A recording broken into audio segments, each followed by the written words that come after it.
중고등부 친구들 안녕.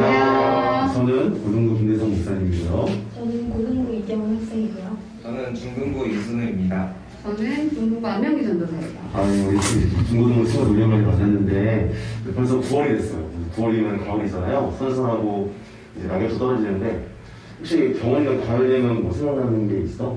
저는 중간고사가 떠오르요. 왜? 중간고사가 9월 말이기 때문에. 그래서 떠오른다. 알겠습니다. 우리 전도사님 혹시 가을 되면 생각나는 게 있나요? 가을은 네, 책은 안 읽지만 독서해서 독서를 굉장히 좋아하시잖아요. 아니요, 책 잘 안 읽어요. 진짜 아니야? 수능 혹시 가을 되면 생각나는 거 있어? 요즘 영어 본문에 나오는 윤동주의 시가 떠오릅니다. 다들 되게 감성적이고, 그러니까 경험이 약간 현실적이고, 저 같은 경우는 이제 가을 되면은 아이들 산책할 때 낙엽 떨어져 있었는데, 애들이 그거 걷는 거 좋아하거든요. 바싹바싹거리고. 그래서 이제 가을 되면은 그런 것들이 많이 생각이 나는데, 자, 5번에 이제 수련회 우리가 하잖아요, 중고등부. 혹시 주제 아는 사람 있어요? 영원히 알고 있어. 아니요. 네. 수능은 감성적인 수능을 알고 있죠.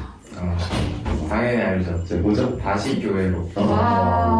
우리 중등부 부모님께서 다시 교회로 보내주셨습니다. 네, 아무튼 다시 교회로 보죠. 매주 이거 모였던 주일 그리고 이제 여름이나 겨울 됐을 때 뭔가 수련회 항상 갔었는데 이게 이제 코로나가 터지다 보니까 안타깝게도 교회도 못 모이고 수련회도 못 가게 됐잖아요. 그래서 목사님이나 전도사님이 이번에 이제 온라인 수련회를 통해서 다시 교회로, 그러니까 다시 이번 수련회를 계기로 우리가 교회에 다시 모였으면 좋겠다. 하나님 다시 이렇게 신앙이 뜨거워졌으면 좋겠다. 그런 취지로 다시 교회로라는 주제로 찾게 됐어요. 지금은 이제 우리가 왜 내용이 많이 있냐면 이제 공과 공부를 하려고 지금 모였어요. 근데 코로나19 때문에 우리가 교회도 자주 못 오고 그래서 기도도 많이 못하고 좀 이렇게 마음이 힘들 수가 있는데 사실 목사님이나 전도사님이나 이 전염병 때문에 교회를 이렇게 못 오게 될 줄은 진짜 꿈에도 상상을 못했거든요. 그래서 이번 공과 공부 시간을 통해서 좀 짧지만 이렇게 교회를 못 모이는 시대 때 과연 우리가 뭘 해야 될까, 신앙적인 돈을 어떻게 얻을 수 있을까, 이런 것들을 조금 살펴보려고 합니다. 목사님, 저 질문이 하나 있는데 예전에도 지금처럼 교회를 못 오게 된 때가 있었나요? 있었어요. 되게 많이 있었는데 대표적으로 교회가 처음 생겼을 때 초대교회라고 하잖아요. 그때 있었어요. 이 당시 이제 로마라는 국가가 전 세계 패권을 쥐고 있었는데 안타깝게도 그 전 세계 힘이 가장 센 나라 로마가 기독교를 박해했어요. 이 당시 기독교 박해가 제일 심해졌을 때가 언제였냐면 그때 황제 이름이 도미티아누스라는 황제였어요. 이 황제가 로마 신들에게 이렇게 말했대요. 여러분, 저는 사실 사람이 아닙니다. 신입니다. 이러면서 막 헛소리를 하면서 사람들한테 날리기 시작한 거예요. 그러면서 이제 그전에는 로마 황제모에 시저라는 호칭을 사용했거든요. 근데 이때 이후로, 이 황제 이후로는 우리 주 하나님이라는 호칭을 황제한테 이렇게 사용해 버렸대요. 그래서 황제를 신으로 이제 불러라 이렇게 명령을 하게 됐다고 하죠. 그러면 도미티아누스가 자신을 하나님이라고 속인 거네요. 그치. 속인 거지. 속였는데 이 황제가 뭐가 문제냐면 자신의 신이라고 했으면 이제 거기까지 괜찮은데 신을 자신을 섬겨라 이렇게 이제 강요하기 시작한 거예요, 사람들한테. 근데 로마 시민들은 근데 솔직히 신들을 많이 믿고 있었거든요. 다신교라고 하는데 여러 가지 신들을 많이 섬겼기 때문에 그 중에 하나로 로마 황제를 섬기는 게 어렵지 않았어요. 근데 유독 어떤 특정 집단은 이게 굉장히 힘이 들었어요. 그게 역시 경원이가 누군지. 설마 기독교인데. 맞아, 기독교인. 기독교인들이 하필 기독교인들은 유일신 하나님만 섬기니까 그 로마 황제에게 섬기는 게 이게 말이 안 되는 거예요. 그래서 이게 뭐가 힘들었냐면 로마 황제가 이때 자신을 숭배하지 않는 자들에게는 로마 시민들에게는 1%의 세금만 매겼는데 자신을 숭배하지 않는 집단한테는 세금을 50%를 매긴 거예요. 그러니까 정상적인 경제활동을 못하게 그렇게 한 거지. 그래서 로마 황제를 숭배하지 않으면은 어떤 사람들은 기타를 당하기도 했고 재산 몰수에다가 심지어 나라에 추방당하는 그런 일까지 당하게 됐다고 해요. 그래서 이렇게 그 당시 그리스도인들은 이러한 사람으로 내몰렸다고 이제 기록에 나와 있어요. 그러면 당시 기독교인들은 예배드리기가 정말 힘들었을 것 같아요. 그렇죠. 지금 코로나19 때도 이제 거리두기 때문에 많이 보기 힘들지만 이 당시에는 거의 뭐 기독교인 하면 바로 죽음을 의미했으니까 더 보기 힘들었을 거예요.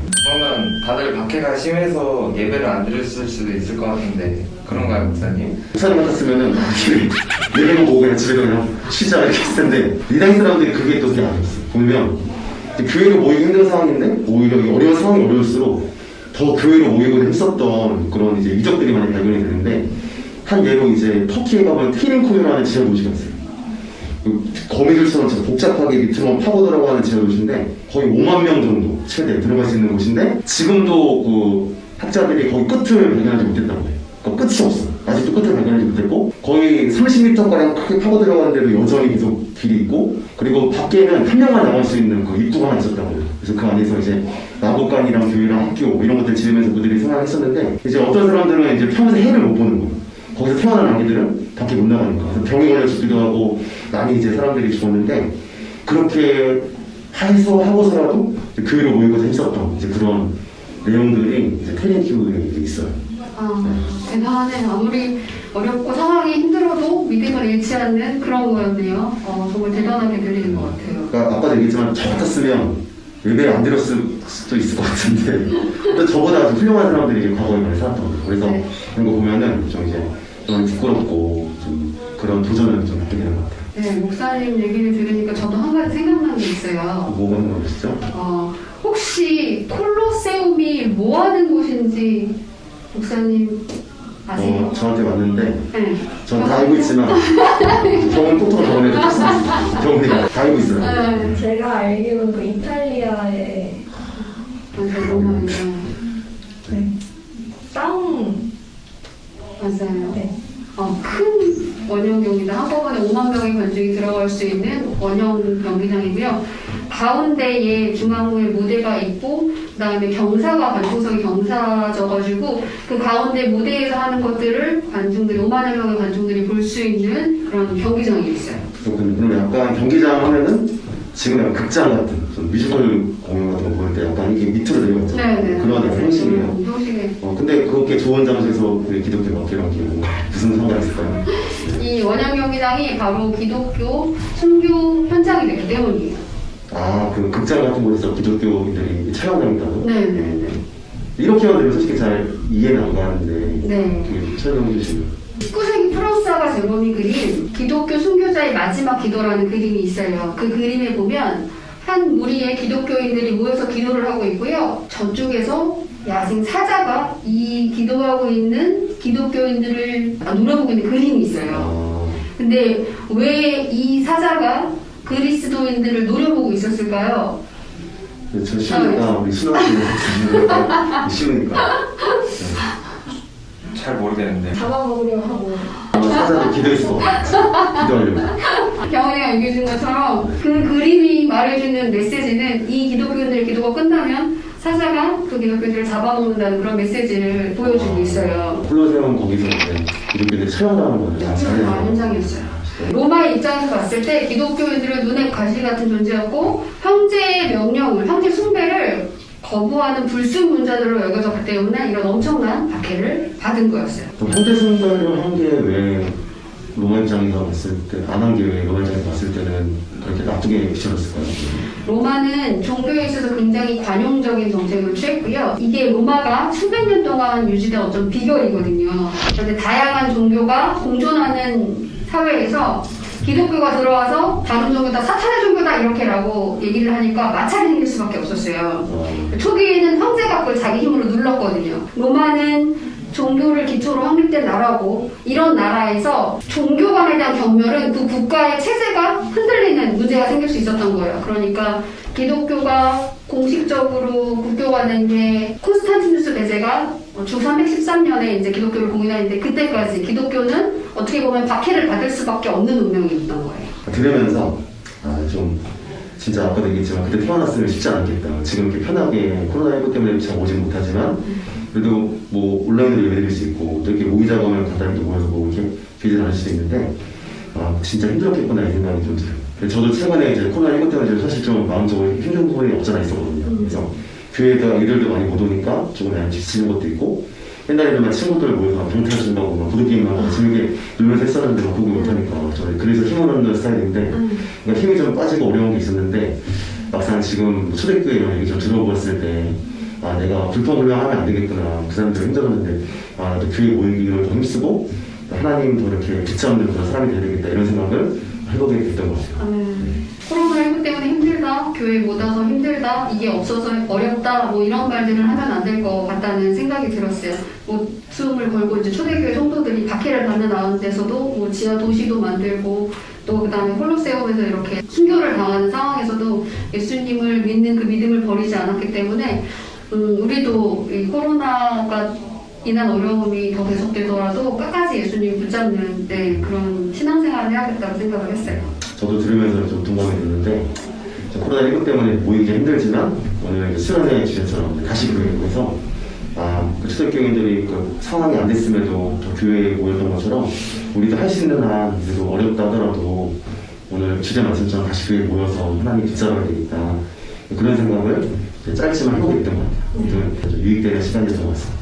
꼭 기억해줬으면 좋겠는 건 복음이 이렇게 수세기에 걸쳐서 목숨을 걸 만큼 가치 있는 것이었다는 거, 그리고 기독교는 절대로 박해가 사라지는 종교가 아니라는 걸 꼭 기억하면서 이 시간 마쳤으면 좋겠어요. 함께한 두 친구의 얘기를 조금 들어보고 싶은데 어땠는지. 저도 마찬가지로 코로나19 때문에 불평불만한 게 많았는데 들으면서 오히려 감사하게 됐던 시간이 된 것 같아요. 코로나19가 터지면서 그 교회에 모이는 걸 안 좋게 보는 사람들도 많았는데 우리가 잘 지키면서 교회를 열심히 다니고 있다는 걸 보여주고 또 그것으로 인해서 우리가 복음을 받으면 더 좋을 것 같다는 생각이 들었습니다. 네. 훌륭해요. 제가 기도하고 마치겠습니다. 하나님 감사합니다.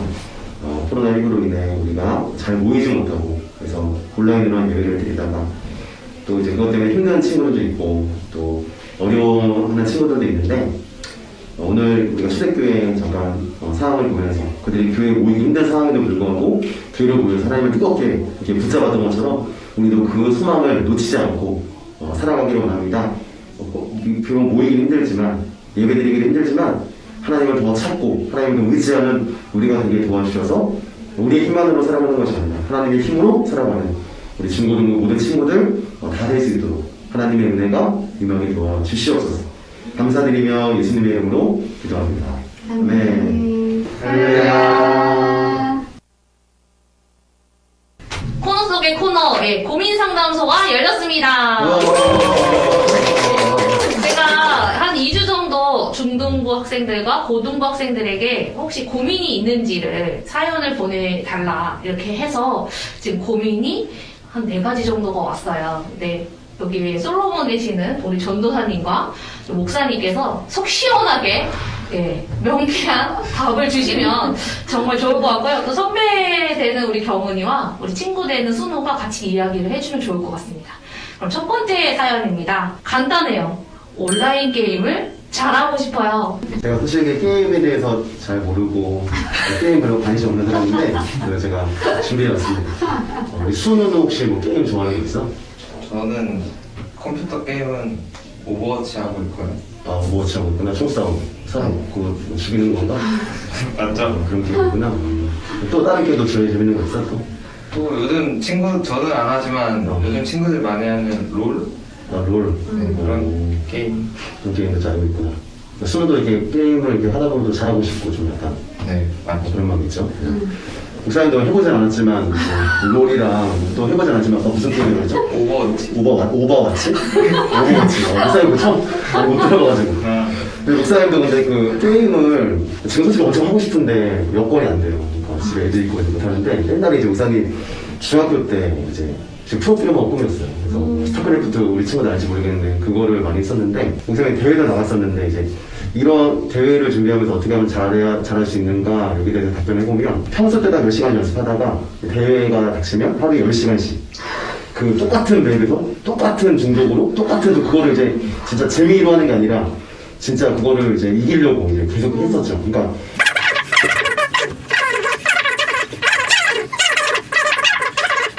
연습은 당연히 많이 해야 되는데 연습뿐만 아니라 잘하는 사람들 거를 많이 봐라. 그래서 그걸 따라해봐라. 그러면은 그 사람끼리 그거를 이렇게 그 사람끼리는 뭔가 그런 합의의 경지 그런 방식을 도달하게 되면서 프로게이머가 될 수 있다. 이렇게 생각하겠습니다. 네. 게임을 하지 말라고 말씀하실 줄 알았는데, 잘하는 사람. 내 말에 그거 다시 덧붙이면 프로게이머 그 질문이 혹시 프로게이머 되고 싶은 사람이신 건가요? 아까 아니었나요? 네. 비추합니다. 이상 마치겠습니다. 네. 도움이 되셨으리라 믿습니다. 네. 두 번째 사연은 이거는 우리 중동부 여학생이 보내준 사연인데 같이 이제 고민이 2개입니다. 읽어볼게요. 안녕하세요. 요즘 코로나 때문에 학교 온라인, 오프라인 병영 수업을 하고 있는 중입니다. 곧 한 달 뒤면 시험을 봐요. 솔직히 1학기 때는 제가 원하는 시험 점수가 안 나와서 조금 아쉬워서 이번 2학기 때는 더 많이 노력해서 잘 보려고 해요. 근데 의지는 넘치는데 노력한 만큼 점수가 잘 안 나와서 너무 속상해요. 하루에 몇 시간 공부하고 시험을 봐도 약간 아슬아슬하게 1점씩 깎인다거나 이래서 남들보다 2~3배는 더 열심히 해야겠다는 생각이 들지만 또 몸이 잘 안 따라와 주는 것 같아요. 멘탈도 약해서 무슨 일이 있으면 그 일 때문에 집중도 안 되고 멘탈 키우는 법도 잘 아직 모르겠어요. 성적을 좋게 받으려면 습관을 바꿔야 되고요. 공부하는데 필요한 멘탈 관리가 필요해요. 진짜 습관을 먼저 얘기를 하자면 자기한테 익숙한 3가지를 찾아야 되는데 공부가 잘 되는 시간, 그 다음에 공부가 잘 되는 장소, 그 다음에 공부가 잘 되는 방법이 있어요. 집중되는 시간을 생각해서 오전이든 오후든 시간을 좀 늘리고 그 다음에 2번째는 내가 공부가 잘 되는 장소가 있어요. 집에서 안 되면 절대로 집에서 공부하면 안 돼요. 오늘 안 되면 내일도 안 돼요. 그러니까 집 밖을 나가요. 3번째는 내가 딱 소화할 수 있는 최소한의 책을 깊이 파는 거예요. 추천을 하고요. 멘탈 관리는 우리 고민준 친구가 공부할 때 갖는 마음은 모든 중학생, 학생들이 시험 볼 때 갖는 마음이에요. 그러니까 나만 불안한 게 아니라 다 불안해. 그렇다는 생각을 하고 같은 친구 고민 이어서 갈게요. 2번째로 친구 관계인데 이제 중학교 올라오면서 한두 명씩 적이 생기고 있다. 생각해봐도 내가 잘못한 게 없다. 근데 이제 친구 관계에서 자꾸 상관없는 구설수가 계속 올라와서 부모님도 속상해한다. 제 생각에 저를 일방적으로 싫어하는 애가 있는 것 같은데 이 친구 때문에 너무 신경 쓰여서 기말을 조금 망쳤던 일도 있었대요. 근데 이제는 다 해결해서 괜찮은데 다음에 또 이렇게 친구 관계에 있어서 문제가 생겼을 때는 어떻게 해야 되나요? 적이 없으면 더 좋죠. 적을 누가 가지고 싶겠어요. 다 내 편에 있으면 좋겠고 적이 없이 잘 갔으면 좋겠는데 의도치 않게 적이 생길 때가 이제 많이 있더라고요.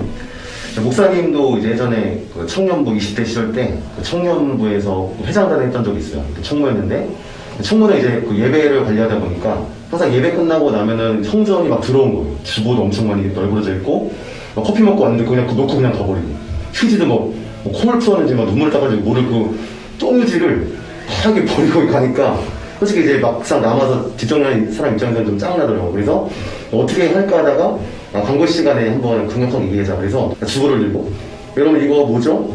주보죠? 예배 끝나면 뭐예요? 쓰레기예요. 쓰레기는 어디로 가야 될까요? 쓰레기통으로 가야 되겠죠. 이런 식으로 강력하게 막 공부해가지고 진짜 그 이후에 성전에 진짜 쓰레기가 하나도 없는 거예요. 그래서 목사님 진짜 좋은 일 한 거라고 생각을 했는데 상처 입은 사람이 한 명 있었어요. 그게 누구였을까요? 학술실에서 주보를 만들었던 근데 형제가 이 멘트에 충격을 받은 거예요. 그러니까 내 주보가 쓰레기라고? 내가 만든 주보가 쓰레기라고? 이거 어떻게 만든 건데 이게 쓰레기야? 그래서 진짜 목사님 몰랐는데 나중에 진짜 몇 달 뒤에 그 형제가 목사님 되게 미워했다고 하는 것을 돌려들어서 죄송하다고 미워한다고 했던 적이 있는데 좀 누군가가 나를 미워해 만약에 적이 생겼어. 근데 그것이 꼭 내가 진짜 크게 잘못해가지고 선생님 나를 미워하고 내 적이 된 거다 이런 것도 아닌 것 같아요. 어쩔 때는 내가 크게 잘못하지 않았어도 오히려 잘못한 게 거의 없었어도 그 사람이 나를 미워할 수도 있는 게 그 사람이랑 목사님이랑 뭔가 자라는 환경도 다르고 가치관도 다르고 뭐 어떤 말을 들었을 때 해석하는 게 완전 다르기 때문에 의도치 않게 적이 될 경우가 많이 있어요. 그래서 어떻게 하면 좋을까 이런 좀 결론을 내보면 적이 있으면 화해하는 게 제일 좋죠. 적이 아니고 다시 내 편이 되거나 아니면 내 편도 아니고 적도 아닌 그 중간 단계도 좋은 건데 이거는 살면서 어쩔 수 없는 일이다. 내가 아무리 잘해도 적이 생기고 내가 아무리 뭐 이렇게 그 사람한테 잘해줘서 나를 미워한다면 때로는 이건 어쩔 수 없는 일이다. 이거 일반화시키는 게 중요한 것 같아요. 일반화시켜버리면 뭔가 평소에 긴장도 좀 그나마 좀 덜 되고 내가 지금 해야 할 일을 붙잡을 수 있는 그런 열쇠가 되는데 도움이 되지 않을까 그런 생각을 해봅니다. 마지막 사연입니다. 고등학교 진학, 고등학교에 가면 학교도 바뀌고 선생님 친구들도 바뀌고 공부도 어려울 텐데 어떻게 하면 좋을까요? 이제 제가 봤을 때 중학교 3학년 친구의 고민인 것 같습니다. 요거는 지금 우리 경은이가 고등학생이고 여러분들 선배잖아요. 혹시 고등학교 선배로서 해줄 수 있는 이야기가 있을까요? 일단 근데 제 친구들 얘기만 들어봐도 고등학교는 중학교에서 교복만 바뀌어서 올라간다는 얘기를 하고 그래서 크게 걱정할 필요는 없고 집에서 멀리 떨어져 있는 다른 지역 고등학교라고 해도 생길 친구들은 생깁니다.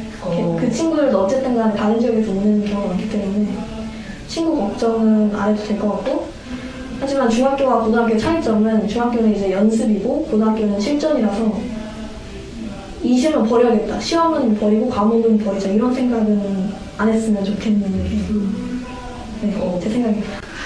고등학교 선생님, 경험 많으신 선생님한테 급하게 SOS를 좀 5가지를 알려주셨어요. 기도를 하라고 하셨고, 두 번째는 자기의 성향을 파악하면 좋다 그랬어요. 그래서 MBTI를 한 다음에 그 결과를 알려주는데, 국어나 뭐 영어나 한문이나 이런 언어 쪽을 좋아하고 암기 과목을 좋아하는 친구들은 주로 이제 문과고요. 수학이나 과학 이렇게 원리로 뭔가 찾아가는 걸 좋아하는 친구들은 보통 이과인데, 이런 성향만 좀 알고 있어도 MBTI를 해줄 때 그게 귀 쏙쏙 들어온다고 그러더라고요. 세 번째는 방학 동안에 이제 중학교 졸업하고 3개월 동안에 학업 관련 공부를 하는데, 아까 경은이 친구가 진짜 공부를 잘하는 친구라고 느끼는 게 부족한 부분을 익숙하게 하라고 하시더라고요. 왜냐면 고등학교는 중학교에 비해서 차이나게 어렵기 때문에 그 과목을 익숙하게 만들지 않고 부족한 과목을 갖고 있으면 성적이 거기서 확 벌어진다고 하더라고요. 그 기간 동안에 부족한 부분을 꼭 공부를 하도록 하고, 학교에 가면 거기 동아리 활동이랑 그 다음에 학사 일정이 나와 있는 게 있는데, 그거를 갖고 와서 읽어보고, 아, 내가 당장 학교에 가면 뭐가 시작되는지를 알고 시작하는 친구는 처음에 대처를 좀 잘한다 그러고, 그리고 적응도 잘한다 그러더라고요. 그래서 이거를 꼭 기억했으면 좋겠어요. 네, 혹시 마지막으로 우리 순호 학생은 고민 없나요? 저는 늘 평안합니다. 경은 학생은 고민 없나요? 저도 별다른 고민은 없고 그냥 항상 공부만 취업 준비만 하고 있어요. 아, 네. 아, 멋있네요. 그러면 정말 이 경은이와 순우처럼 고민 없는 우리 중등부, 고등부 친구들이 되셨으면 좋겠습니다. 우리 마지막으로 대성 목사님 정리 한번 해주세요. 네, 오늘 이제 여러 가지 고민들을 나눴는데, 사실 살다 보면 고민이 없어지지 않는 것 같아요.